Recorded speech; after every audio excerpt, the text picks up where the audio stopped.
नमस्कार, बहुत बहुत स्वागत है आपको सुदर्शन न्यूज पर। मेरा नाम प्रद्युम्न शर्मा है। चलिए शुरुआत करते हैं कार्यक्रम की।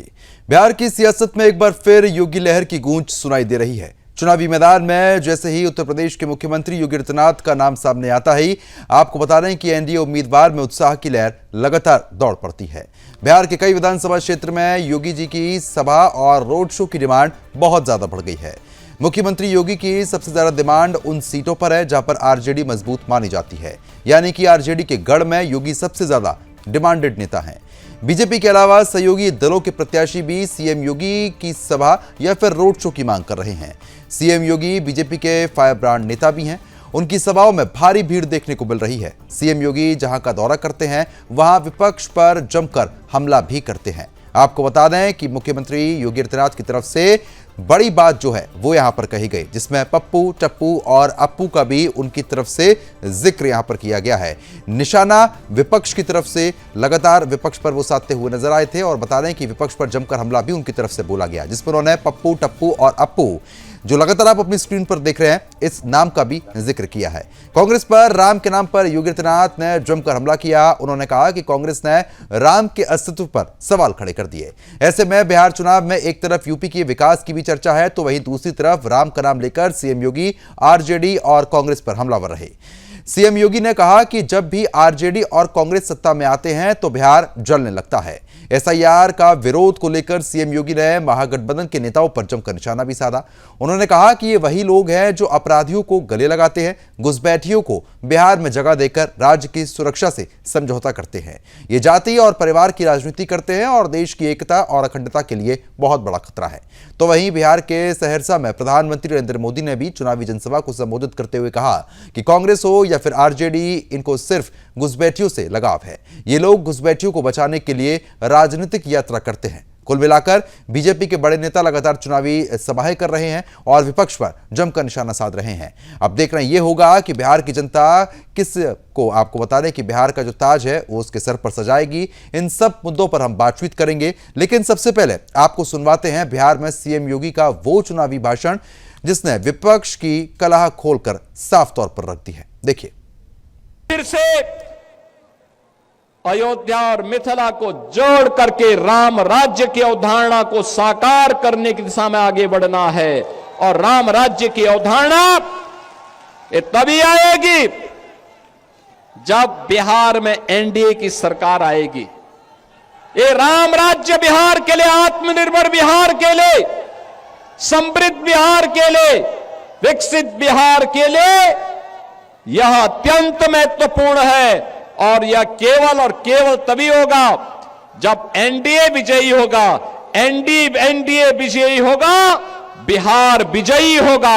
एनडीए की विजय बिहार की विजय के साथ जोड़ करके देखना होगा।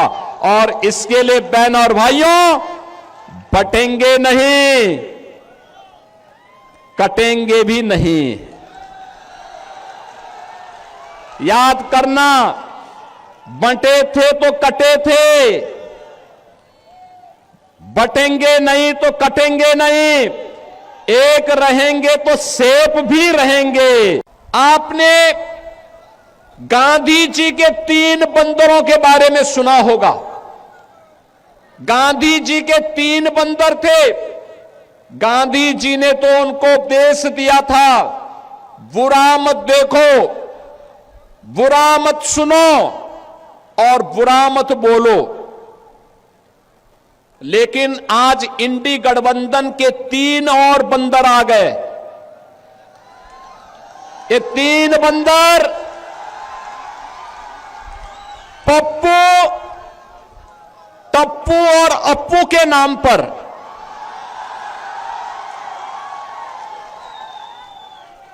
पप्पू, टप्पू और अप्पू के नाम पर पप्पू सच बोल नहीं सकता, अच्छा बोल नहीं सकता, टप्पू अच्छा देख नहीं सकता और अप्पू सच सुन नहीं सकता। इन लोगों को एनडीए सरकार के द्वारा किए गए विकास दिखाई नहीं दे रहे। उसकी खुशबू इनको सुनाई नहीं दे रहा है, दिखाई नहीं दे रहा है। ये उसके बारे में बोल नहीं सकते, सुन नहीं सकते, देख नहीं सकते, और इसीलिए तो दुष्प्रचार कर रहे हैं। ये जो आरजेडी है, ये जो कांग्रेस है, और इनका एक पार्टनर उत्तर प्रदेश में है समाजवादी पार्टी के रूप में, ये घोर हिंदू द्रोही है, राम द्रोही है, मां जानकी के विरोधी हैं। जो राम का विरोधी होगा, मां जानकी का विरोधी होगा, हमारा भी विरोधी होगा। आप याद करिए, ये कांग्रेस है जिसने कहा था राम हुए ही नहीं, भगवान राम और मां जानकी के अस्तित्व पर इन्होंने प्रश्न खड़ा किया था। ये परम पिता परमेश्वर की साक्षात प्रतिमूर्ति है राम और जानकी। उनके अस्तित्व पर प्रश्न खड़ा करके हमारी आस्था के साथ कांग्रेस ने खिलवाड़ किया था। सुप्रीम कोर्ट में इन्होंने एफिडेविट दिया। बहनों और भाइयों, कोई आईएएस, कोई आईपीएस, कोई आईएफएस बिहार में कार्य करने को तैयार नहीं था, क्योंकि उस समय के मुख्यमंत्री के पीकदान को कौन अधिकारी लेकर के ढोए, ये तो बिहार की पहचान हो गई थी। तो बिहार के डीजीपी को मुंशी बोल करके बुलाते थे, चीफ सेक्रेटरी को बाबू बोल करके बुलाते थे। बिहार की पहचान आरजेडी और कांग्रेस ने के इस नापाक गठबंधन ने तार तार करके रख दिया था। तो फिलहाल जिस तरीके से आपने मुख्यमंत्री को सुना, अब आगे बढ़ते और इधर पीएम मोदी और गृहमंत्री अमित शाह ने भी विपक्ष को जमकर आड़े हाथ लिया है। पीएम मोदी ने विपक्ष का घुसपैठिया वाला प्रेम उजागर किया, तो इधर आपको बता दें कि अमित शाह ने भी राहुल बाबा के सवालों का भरपूर जवाब दिया। सुनिए। हो या आरजेडी, इनको सिर्फ घुसपैठियों से लगाव है। ये लोग घुसपैठियों को बचाने के लिए राजनीतिक यात्राएं करते हैं। ये लोग दुनिया भर में घूमने फिरने जाते हैं। अब मुझे बताइए भैया, क्या बिहार का भविष्य आप तय करेंगे कि घुसपैठिया तय करेगा? आप करेंगे कि नहीं करेंगे? क्या घुसपैठियों को करने देंगे? क्या घुसपैठिया आपकी जिंदगी को बनाएगा? क्या ये घुसपैठिए आपकी संपत्ति पर कब्जा कर रहे हैं, आपके संसाधनों पर अपना हक जमा रहे हैं। कहीं मजदूरी का काम हो, 200 रुपया मजदूरी हो, लेकिन ये घुसपैठिए 100 रुपये में काम करने के लिए तैयार हो जाते हैं। तो फिर यहां के नौजवान को काम कौन देगा भाई? और इसलिए बिहार को बचाना है घुसपैठियों से। घुसपैठियों को निकालना चाहिए कि नहीं निकालना चाहिए? जरा पूरी ताकत से बताइए, घुसपैठिए जाने चाहिए कि नहीं जाने चाहिए? घुसपैठियों को हटाना चाहिए कि नहीं हटाना चाहिए?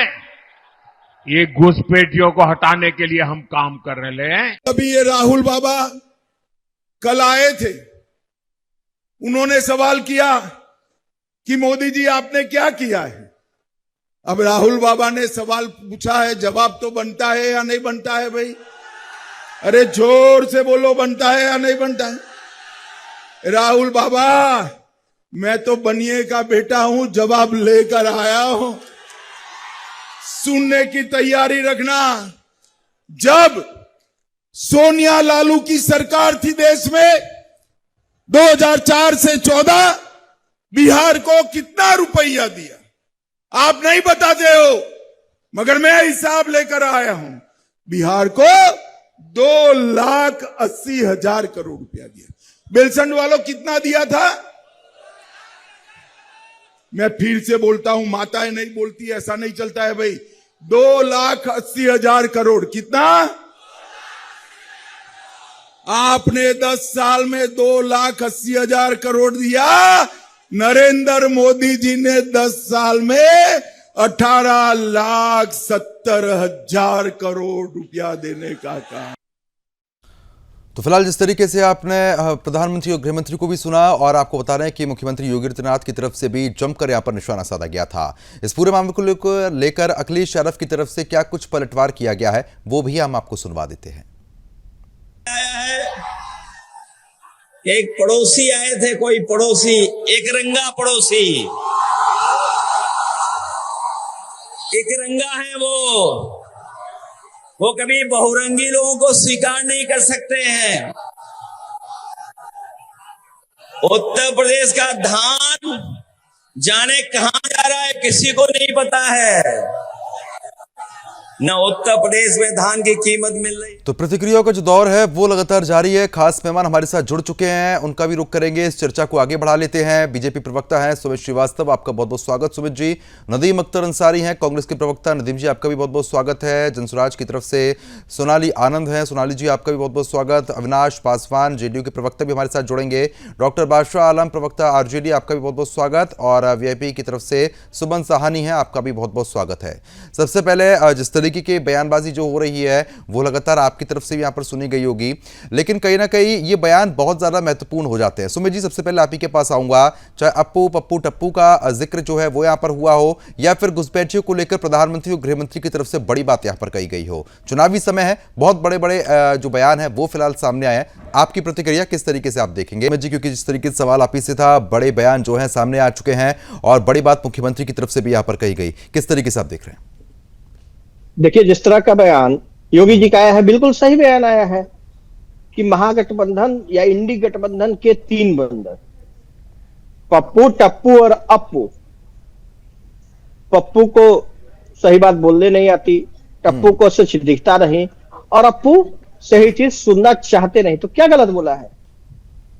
बिहार चुनाव के शुरू होने के पहले जिस तरह से एसआईआर को लेकर यात्रा निकाली गई, एसआईआर का मुद्दा बनाया गया, उसका क्या रिजल्ट आया? कुछ नहीं आया। जनता ने कहीं नहीं कहा कि उन्होंने एसआईआर का विरोध किया है। जनता ने कहीं भी इलेक्शन कमीशन द्वारा काटे गए नामों पे आपत्ति दर्ज नहीं कराई। तो झूठे प्रोपेगेंडा फैलाने के लिए इस तरह के काम की जा रही थी।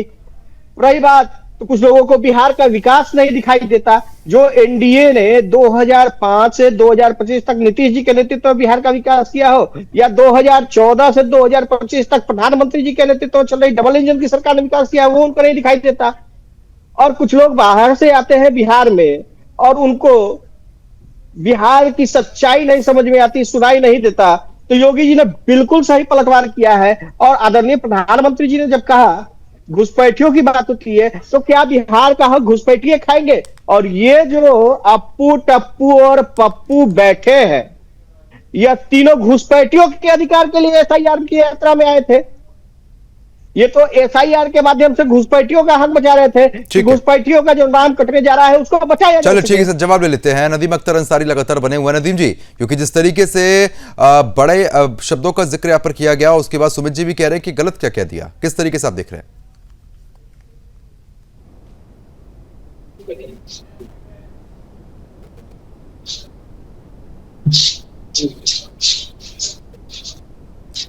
नदीम जी आवाज पहुंच रही है? हाँ, आवाज मिल रही जी। बिल्कुल, योगी जी ने बिल्कुल सही कहा। हम लोग गांधीवादी लोग हैं, गांधी की बात करते हैं। वो लोग बंदरवादी लोग हैं, इसलिए बंदर की बात करते हैं। तो उनके पास तो बंदर के सिवा तो कुछ है नहीं ना। तो अब आइए मुद्दे की बात करते हैं कि योगी जी जो इन बातों को कह रहे हैं। हेलो जी, आवाज आ रही है? योगी जी जिन बातों को कह रहे हैं, इसके ज्यादा उनसे कोई उम्मीद ही नहीं कर सकता है। टिट फॉर टैट, बंदर की बात बंदर, छोड़ दीजिए, उस तरह की निचली भाषा में नहीं जाते। पिछले 17 साल में अगर एनडीए की सरकार एक भी विकास का काम की होती तो आज इनको बंदर और कट्टा की बात बिहार में आके नहीं करनी होती। कट्टा का मतलब होता है इलीगल आर्म्स। तो यहाँ बिहार में इन लोगों ने सब कुछ इलीगल करके रखा हुआ है। यहाँ इन्होंने प्लान उद्योग दिया है, बेरोजगारी का हब बनाया है, युवाओं पे पुलिसिया लाठीचार्ज कराया है, महिलाओं की इज्जत से खेला है और पूरे बिहार में गुंडा राज स्थापित करके रखा है। जब से चुनाव की घोषणा हो गई है, पिछले 3 दिन की आप बात करें तो मोकामा में, सिवान में, टेकारी में, आरा में, इसके तक अन्य जिलों में जो खुला गुंडा राज चल रहा है, उसको इन लोगों के जनक हैं वो लोग इस तरीके से गुंडा राज को चला रहे हैं। पिछले 20 साल में इन्होंने बिहार को कुछ नहीं दिया है। नदीम जी, जहां बीजेपी सरकार होती है वहां तो अक्सर ये देखने को मिलता है कि गुंडागर्दी खत्म हो जाती है, चाहे उत्तर प्रदेश की बात हो, राजस्थान, मध्य प्रदेश से लेकर हर तरफ। आप कह रहे हैं कि बिहार में गुंडागर्दी चल रही है। बिल्कुल चल रही है। मोकामा में कैसे इससे पहले नहीं, जब लालू शासन था जब आपको गुंडागर्दी नहीं दिखती थी। प्रद्युम्न जी मुझे जवाब देने दीजिए। जी सुमित जी बोलिए। बिहार का विकास इनको नहीं दिखता है, तब तो पप्पू टप्पू और अपू की बात करी गई। नहीं, नदीम जी सुन लीजिए, आप बोल रहे थे मैं बाइक पे सुन रहा था। नदीम जी सुन लीजिए, आप जब बोल रहे थे मैं बिल्कुल आराम से आपकी बात सुन रहा था। सुनने की आदत डालिए, फिर जवाब दीजिएगा। अरे खूब आदत है। अरे तो सुन लीजिए ना भाई साहब, फिर क्यों इस तरह से कर रहे हैं? मैं आप बोल रहे थे मैं सुन रहा था। बोलने ठीक है, आप जल्दी बात पूरी कीजिए, समय कम है और मेहमान लगातार हमारा इंतजार कर रहे हैं। देखिए, जब ये आज जो बोल रहे हैं तो पप्पू टप्पू और अपू की बात इसीलिए निकल कर आई। ये सच सुनना नहीं चाहते। बिहार का विकास, बिजली हमने फ्री दिया, महिलाओं को आरक्षण हमने दिया नौकरी में, पंचायती सुनिए पंचायती त्रिस्तर चुनाव में आरक्षण महिला को हमने दिया, 2007 में पंचायत का चुनाव हमने कराया। आज पटना कहीं से आना है बिहार के कोने से। चल ठीक है, आपका विकास ठीक है, आपके विकास की रफ्तार की गाड़ी अभी और आगे जाएगी, उसके बारे में हम लगातार जिक्र करेंगे। ठीक है, जनसुराज की प्रवक्ता लगातार बनी है। ठीक है, मैं आ रहा हूं आपके पास सुमित जी, सोनाली जी, क्योंकि देखिए एक तरफ बयानबाजी का दौर है, दूसरी तरफ वादों की घड़ी है, लेकिन अब जनता क्या कुछ देख रही है। जनसुराज की तरफ से भी बड़ी बड़ी बातें यहां पर कही गई, लेकिन अब एनडीए लगातार जिस तरीके से प्रदर्शन यहां पर साफ तौर पर बिहार में उसका देखने को मिल रहा है, तो कहीं ना कहीं स्थिति क्या बन सकती है? देखिए, सबसे पहले तो मैं यही कहना चाहूंगी कि अभी जो भी बातें हो रही हैं, यहाँ पे सवाल ये उठता है, जब चुनाव हर 5 साल पे होता है तो हमें बीते 5 साल की बात करनी चाहिए कि हमने बीते 5 साल में क्या अचीव किया, क्या अचीव नहीं कर पाए और हमारा रोड मैप क्या है। तो यहाँ बात किसकी हम करते हैं? 20 साल पुरानी बात। तो यहीं पे सबसे बड़ी बात खुल के आती है कि आपके पास आपके ही उपलब्धियां गिनाने को नहीं है, आपके पास आपका ही रिपोर्ट कार्ड नहीं है, इसलिए आप घोषणा पत्र लेके आते हैं। आप अपने काम के बेस पे वोट नहीं मांगने में सक्षम है, इसलिए आप नई नई घोषणा, अगले 5 साल में हम बाढ़ से मुक्ति दिला देंगे, अगले 5 साल में हम नौकरियां दे देंगे, अगले 5 साल में जो भी बिहार की समस्याएं पलायन उसे दूर कर देंगे। क्यों? ये आपने पिछले 5 साल में इस पे कुछ भी काम किया होता तो आप आज आपके पास दिखाने कुछ भी होता। तो आपने पिछले 5 साल में मुद्दों पे बात ही नहीं की, और अब कमिंग नेक्स्ट 5 इयर्स के लिए आप घोषणाएं कर रहे हैं, जबकि आपके हाथ में पावर था, फंड्स था, सब कुछ था आपके हाथ में। आप लेजिस्लेशन बना सकते थे, लॉज बना सकते थे, सब कुछ कर सकते, बट फिर भी आप वहां पे असक्षम रहे। और यहाँ पे यही बात बार बार उठती है कि अभी भी आपने अपने बुलेटिन में चलाया कि बिहार को बहुत बड़ा पैकेज दिया गया है।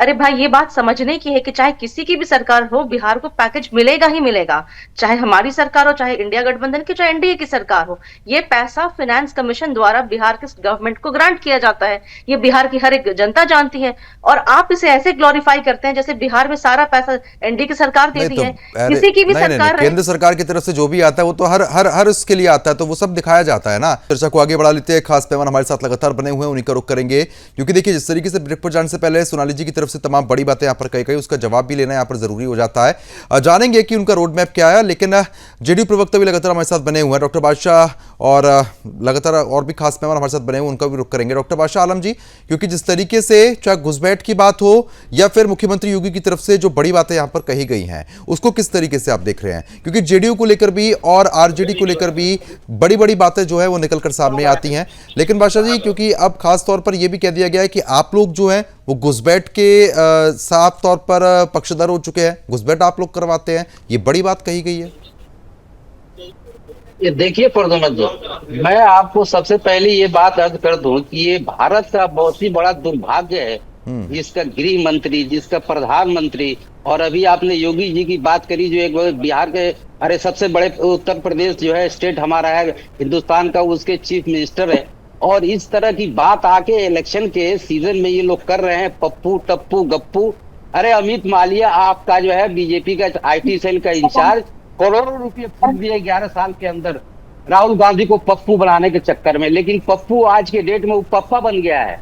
ये मोदी जी को भी समझ में आ रहा है और योगी जी को भी समझ में आ रहा है। तो ये सारी चीजें बिहार में नहीं, आप सीएम योगी के लिए नहीं, आपने मुख्यमंत्री के लिए नहीं, मुख्यमंत्री के लिए आपने कह दिया, अब आप खुद उन शब्दों का इस्तेमाल कर रहे हैं, आप पापा बना रहे हैं। अब आपकी भाषा शैली भी देखिए ना, अब दूसरे पे उंगली उठाना बहुत आसान होता है, लेकिन अब आप उन्हीं शब्दों का आप इस्तेमाल कर रहे हैं। जब आप किसी को गलत ठहरा रहे हैं तो आप अपने ऊपर भी देखिए ना। राहुल गांधी जी क्या कहते हैं, मंच पर क्या कहते हैं, प्रधानमंत्री चुनाव जीतने के लिए क्या कर सकते हैं, सुना आपने, वो आप नहीं सुनते हैं। ठीक है सुमित जी, ठीक है। इन लोगों की आदत है इस तरह के बयानों को देना और अलग बयानबाजी करना। कभी भी ऐसा नहीं हुआ है कि कांग्रेस के लोग हो या महागठबंधन के लोग हो वो सभ्य भाषा का प्रयोग करते हैं। ये लोग तो गाने बजा रहे हैं सड़कों पर, देखिए ना, कट्टा छर्रा और दोराली का प्रयोग करके इनके गाने बज रहे हैं। तो इनकी मंशा तो बिल्कुल स्पष्ट होती है, इनकी विचारधारा क्या है, इनका लाइन क्या है, इनका लेंथ क्या है। ये लोग किस तरह की भाषा का प्रयोग यहाँ भी कर रहे हैं आप देख लीजिए, और इनके गाने किस तरह के सड़कों पर बज रहे हैं इनके समर्थकों के द्वारा, वो बताने के लिए काफी है। बिहार की जनता काफी स्पष्ट तरीके से इनकी मानसिकता को समझती है और बिहार की जनता इनके गफलत में, इनके बहकावे में नहीं आने जा रही है। बिहार की जनता एनडीए के साथ थी, एनडीए के साथ है और एनडीए के साथ ही रहेगी। प्रतिबंध जी, आरोप प्रत्यारोप का जो दौर है वो लगातार यहां पर देखने को मिल रहा है, लेकिन ये जानना जरूरी है कि आखिरकार स्थिति क्या बनी हुई है सुमन जी, क्योंकि जिस तरीके से बयानबाजी हो रही है, चाहे वो कांग्रेस की तरफ से हो, आरजेडी की तरफ से हो, बीजेपी की तरफ से हो, लेकिन कहीं ना कहीं वीआईपी की अगर हम बात करते हैं तो क्या स्टैंड जो है आपकी पार्टी का है? हमारी पार्टी का स्टैंड है वो कहाँ कोई टिप्पा टिप्पणी नहीं कर रहे हैं। और जैसा कि नरेंद्र मोदी जी बोल रहे हैं, हमारे प्रधानमंत्री जी, कि अप्पू पप्पू अटप्पू, तो हमारे पार्टी का ऐसा संस्कार नहीं है कि किन्हीं का नाम को बिगाड़ के मप्पू पप्पू टप्पू बोले। वो उनके संस्कार में है, एनडीए की संस्कार में है। हमारे पार्टी की ओर से देख लीजिए, किन्हीं ने कोई गलत टिप्पणी की है क्या किन्हीं पे? प्रधानमंत्री की माताजी को लेकर जो कहा जाता है वो नहीं सुना आपने? नहीं, वो भी प्रधानमंत्री जी को लेकर जो खुद कहा जाता है वो नहीं सुना आपने? क्या सबूत है सर कि हमारे पार्टी के आदमी ने बोले हैं, आदमी ने बोले हैं? मैं वीआईपी का नाम नहीं ले रहा हूँ, और पार्टियों का नाम, और पार्टियों के लिए बता रहा हूँ मैं। वो तो अपनी माँ के नाम पे राजनीति कर रहे हैं। बताइए मोदी जी की, बताइए सुमित जी। वीआईपी की जो प्रवक्ता कह रही है, तो गुल खाएंगी, गुलगुल्ले से परहेज है, मीठा मीठा गप गप, कड़वा कड़वा थू थू, यही सिस्टम है। जब ये इंडिकेट नहीं, आप महागठबंधन के पार्ट में हैं और प्रधानमंत्री जी की माता जी को लेकर दो बार आपके महागठबंधन के मन से उस तरह से भद्दी भद्दी गालियां दी जाती है और उस तरह की एआई वीडियो जनरेट करके लाया जाता है, जिसपे कोर्ट को कहना पड़ता है कि इस तरह की चीजों को सोशल मीडिया प्लेटफॉर्म से हटाया जाए। और ये कह रहे हैं कि हमारी पार्टी, तो आप जिस गठबंधन में, उस गठबंधन की पार्टी और उस गठबंधन के लोग तो बोल रहे हैं ना, ये कहाँ का दोहरा मापदंड है प्रद्युमन जी? ठीक है नदीम जी, ठीक है नदीम जी बताइए। ठीक है नदीम जी, ठीक है नदीम जी, आपकी आवाज नहीं पहुंच रही है। हेलो जी, क्षमा चाहूंगा, निकलना होगा क्योंकि मैं पहले भी आपके यहाँ रखा था। 5:30 से हमारे राष्ट्रीय प्रवक्ता है सुधांशु त्रिवेदी, उनका यहाँ पर प्रेस कॉन्फ्रेंस है। अभी आप मैं पूछ रहे हैं, आपसे आज्ञा लेता हूँ। ठीक है सुमित जी को जो गाली दिया, उसको टिकट दिया, प्रधानमंत्री जो कहे थे जर्सी गाय, 50 करोड़ की गर्लफ्रेंड, कांग्रेस की विधवा, ये किसकी माँ का सम्मान हो रहा था? अगर ये सम्मान है तो मैं भी किसी के माँ के बारे में ऐसे बोल सकता हूँ क्या? तो आप देखिए, अगर आप बबूल बोए हैं, फूल की उम्मीद न करें। आपने दूसरी के माताओं को जो कहा है उससे आपको सुनना पड़ेगा। कोई नहीं कह रहा इसलिए उसका संस्कार है, लेकिन इस तरह का जो, तो आप लोग तो वीडियो एआई वीडियो बनवा देते हैं, आप लोग तो एआई वीडियो बनवा देते हैं, सदन में फिर आंख मारी जाती है, सदन में आंख मारी जाती है, वो आप सब भूल जाते हैं, मंचों से क्या बोला जाता है वो सब भूल जाते हैं आप। अरे आपके यहाँ चवनिया आर्मी ट्रोल बैठा हुआ, चवन्नी लेकर के ट्वीट करता है, अमित मालवीय क्या कोई? आप कुछ नहीं करते ना, बात ये कांग्रेस पार्टी कुछ नहीं करती, आप साफ तौर पर इसको ये ठहरा रहे हैं ना। चले ठीक है, अब मुद्दे पे आ जाते हैं। ठीक है डॉक्टर बादशाह आलम जी, अब साफ तौर पर सीएम योगी की डिमांड वहां पर हो रही है जहां पर आप लोग मजबूत हैं। जब मुख्यमंत्री योगी पहुंचते हैं लगातार रैली करने के लिए तो एक बड़ा हुजूम देखने को मिलता है। के आड़ में छुप रहे हैं, गंगा मैया वोट दिला दो, यमुना मैया वोट दिला दो, बटोगे तो कटोगे, एक रहो नेक रहोगे, देख रहोगे।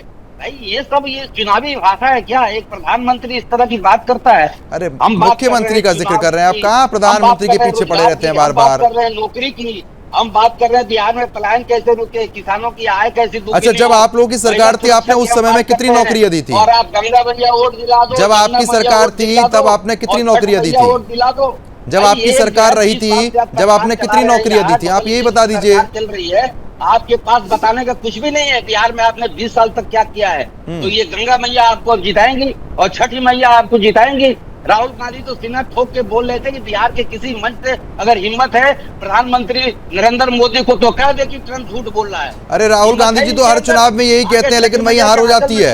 अरे अब सुनिए ना बादशाह जी, वही हार हो जाती है। अरे आपकी स्थिति क्या है नदीम जी, हर कोई जानता है, उस पर झूठ मत बोलिए आप। आपकी स्थिति क्या है? कांग्रेस पार्टी कहां से कहां उतर आई है, आप देखिए इस पे। मंथन का दौर है, मंथन करने का जरूरी है, बहुत जरूरत है आप लोगों को। बिहार की जनता देख रही है कि यहाँ इस वक्त विकास चाहिए, यहाँ लोगों को नौकरी चाहिए, रोजगार चाहिए, महंगाई से यहाँ लोग त्रस्त हैं। ठीक है, एजुकेशन का स्तर चलो ठीक है बादशाह जी, ठीक है बादशाह जी, फिर मैं बात ठीक है। नदीम जी एक चीज ये बता दीजिए साफ तौर पर, क्योंकि फिर सोनाली जी का रुख करना है मेरे को। साफ तौर पर जहां भी प्रधानमंत्री पहुंचते हैं, मुख्यमंत्री योगी प्रचार प्रसार करने के लिए पहुंचते हैं, ठीक है आप विपक्ष में हैं, आप अपनी राय रखेंगे, लेकिन उसके बाद भी बीजेपी और एनडीए की जीत हो जाती है वहां पे, आप लोग कहीं भी टिकते नहीं है, ऐसा क्यों? अगर जनता बताइए। ये बिहार है, बिहार नहीं, ये वोट चोरों की सरकार है, वोट चोरी करती है सरकार बनाई गई है। और जो आज आदरणीय, अरे आप वोट देखिए ना, बात वही करते हैं फिर आप बोलते हैं एंकर टोकते हैं बीच में। आप ले दे के सर दो चीजें हैं, अब आप वोट चोरी पे, उससे पहले ईवीएम मशीन पे थे। महिलाओं का vote EVM EVM is a part of vote चोरी। बस सब हर जगह वोट चोरी हो रही है, हिमाचल में लेकिन नहीं है। आप सुनिए, कहाँ नहीं वोट चोरी हुई, उसका जवाब तो दे। आप मुझे बताइए ना, अगर आपके घर में कौन जवाब देगा इसका? अगर आप ये बताइए, इलेक्शन कल प्रेस कॉन्फ्रेंस कर रहे थे, वो कैसे आके ये चुनाव कराएंगे? उसके ऊपर 10 IAS ऑफिसर गुजरात से लाए गए हैं। भाई सिर्फ गुजरात में IAS ऑफिसर बसते हैं और अब ममता बनर्जी ने तो चुनाव से पहले इतने प्रशासनिक अधिकारियों के तबादले कर दिए, उसको क्या कहेंगे आप? रूटीन ट्रांसफर तरीके से वोट चोरी करके जो मुद्दा आप उठा रहे हैं, तो इस वोट चोरी कट्टा पूरा डेमो आपको दिखाया गया है, पूरा प्रेजेंटेशन करके दिखाया गया है। अरे आप मत बोला कीजिए बादशाह जी, आप मत बोला कीजिए, कट्टों का जिक्र मत कीजिए। आपके समय में AK-47 चलती थी, आप भूल क्यों जाते हैं उस बात को? ये सड़क छाप लोग AK-47 तो अब चल रहा है। ठीक है, चलिए ठीक है, मैं आऊंगा आपके पास। सोनाली जी, अभी एक योगी सोनाली जी, साफ तौर पर एनडीए या फिर खास तौर पर बीजेपी के नेता जहां भी पहुंचते हैं प्रचार प्रसार करने के लिए, भीड़ होती है, ठीक है, और भी नेता आते हैं, भीड़ होती है, लेकिन बीजेपी वहां जीतती जरूर है, चाहे कहीं भी बीजेपी जा रही है। अगर जनता पसंद ही नहीं कर रही है तो जीत क्यों हो रही है हर बार इतने साल से? अरे ईवीएम से जीत हो रही है, मैं आपको बता रहा हूँ प्रदुमन जी, ये वोट चोरी से जीत हो रही है। ठीक है बादशाह जी, ठीक है, सोनाली जी बोलिए। सोनाली जी कोर्ट के अंदर है, सोनाली किस तरह की वहाँ प्रक्रिया चल रही है। सोनाली जी, मेरी आवाज आ रही है? जी जी, मैं यही कह रही हूँ कि अभी तक बिहार में 30 सालों से या 35 सालों से, ये जो भी कहिए, बिहार में बाइपोलर इलेक्शन ही होते आ रहे हैं। इसमें तो स्वाभाविक है कि किसी एक पार्टी की जीत होनी होनी, और स्पेशली जब जो हमारा ट्रैक रिकॉर्ड रहा है, हिस्ट्री रही है, अगर हम उससे कंपैरिजन करें तो उसका ही फायदा अभी तक मौजूदा सरकार को मिलते जा रहा है। तो हमने यही तो व्यवस्था बनाने की बात कही कि जहां पे लोग के पास ऑप्शन ही नहीं होंगे, विकल्प ही नहीं होंगे, तो वहां डेफिनेटली लोगों के पास 2 ही चॉइसेस होंगे। तो कभी भी चुनाव या कहीं पे भी डेमोक्रेटिक प्रोसेस को भी अगर हम स्ट्रेंथन करने की बात करते हैं, तो वहां पे ऑप्शंस लोगों के पास होनी चाहिए। ये ऐसा ना हो कि बस बाइपोलर इलेक्शन हो और हमें पता है कि रिजल्ट क्या होने वाला है, बस एक चुनाव एक फॉर्मेलिटी बिहार बन के रह गई थी। तो इसी सिचुएशन को बदलने की बात यहाँ पे हो रही है। और दूसरी बात मैं यहाँ पे ये कह रही हूँ, इसमें कोई भी बड़ी बुराई नहीं है कि आप बड़े बड़े नेताओं को लेकर लाके बिहार में प्रचार करें, लेकिन बुराई यहाँ पे ये है कि बिहार के जो मुद्दे नहीं है आप उसे उठा के यहाँ पे बिहार में ला रहे हैं। आप यहाँ पे सांप्रदायिक गूंज बातें कर रहे हैं, जो कि बिहार में कहीं से भी ये मुद्दा नहीं रह रहा है। तो आप यहाँ पे ये बातें क्यों कर रहे हैं? क्योंकि आपके पास अभी तक कार्य, जो मैंने रिपोर्ट कार्ड की बात कही, आपके पास वही नहीं है दिखाने के लिए। आपने वहीं पे बिहार के मुद्दों की अभी हाल फिलहाल में बताया था, अपने रिपोर्ट कार्ड कह रहे थे शिक्षा में बहुत सुधार हुआ है, पहले से बता रहे थे, वो भी लिमिटेशन को दिखाता है। 20 साल विनाश काल, इसका जवाब दीजिए। रिपोर्ट कार्ड खत्म हो गया।